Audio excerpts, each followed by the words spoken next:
आइ एकटा बहुत सुंदर ओठंगर गीत सुना रहल छी।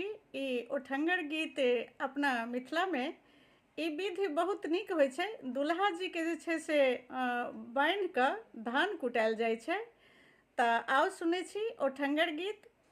आजु धानी माँ कुटाबू एहि बड़ी बास, आजु धानी माँ कुटाएबी एहि बड़ी बास। दुल्हा आएले छतिया बधी बास, आहे दुल्हा आएले छतिया बधी बास। आजु धानी माँ कुटाएबी सुंदर दुल्हास, आजु धानी माँ कुटाएबी एहि बड़ी बास।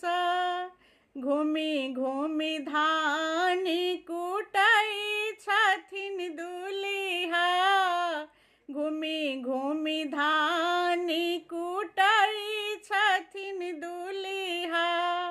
बेबस भेला विधि बड़ी बास, आहे बेबस भेला विधि बड़ी बास।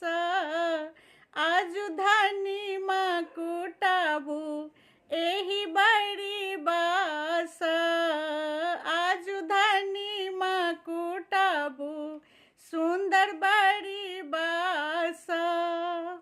14 भुवनी के राम जी बन्हाई छथिन, 14 भुवनी के राम जी बन्हाई छथिन। आजू बन्हायल कांची डोरी बास, आहे आजू बन्हायल कांची डोरी बास। आजु धानी माँ कुटाएबी सुंदर बड़ी बास, आजु धानी माँ कुटाएबी एहि बड़ी बास। घूमी घूमी धान कुटाई छथिन दुल्हा, घूमी घूमी धान कुटाई छथिन दुल्हा।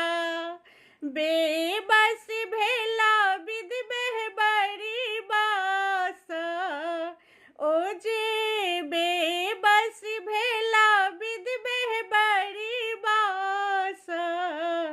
आजु